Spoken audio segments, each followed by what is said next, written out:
We can take questions. Lieutenant Governor, we've been hearing reports from police of a different kind of heroin that's on the street now in Maryland. Some of them refer to it as killer heroin, although that's a bit redundant. 10 to 100 times more potent in some cases, mixed with something called fentanyl. Could you tell us, what are you facing now as an opponent with this, and does this make the problem progressively more dangerous for people who use this? Well, I am not an expert in drug treatment or drugs. We do know that the heroin is more potent than what it has been, particularly many years ago.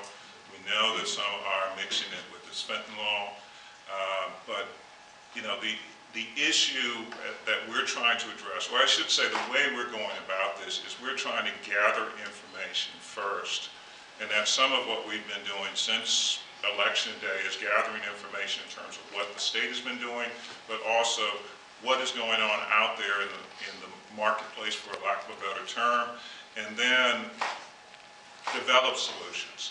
Using the experts here, the experts that we're going to talk to, we'll probably have some work groups also working with us to go on specific areas, and then we will gather that information and have solutions. We don't have solutions right now.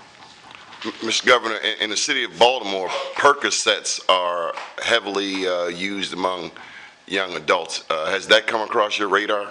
Well, it's, as I mentioned, according to the DEA, 3 in 4 new heroin users start with Percocet, oxycodone, and other opiates, and they become addicted to it. And some of these young folks think that because it was a prescription medication, even though they bought it illegally, they think that it's not addictive, but it is.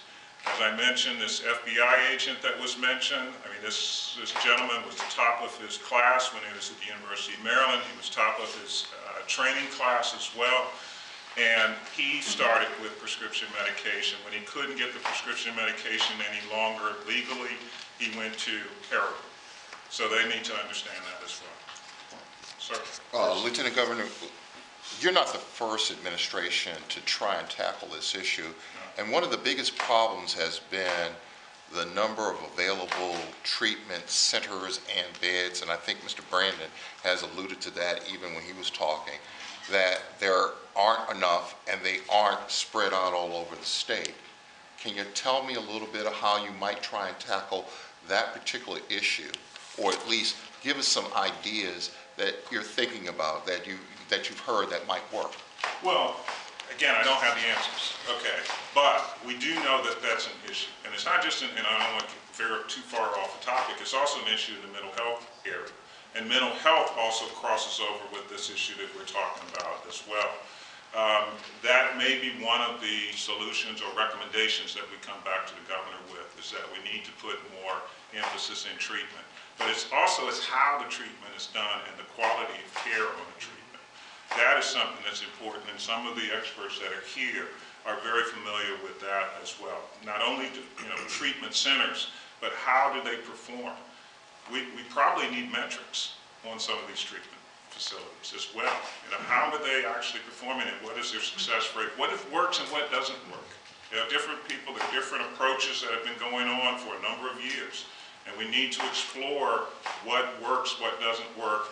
And you're right, I think you point out that in some cases they're clustered in particular areas.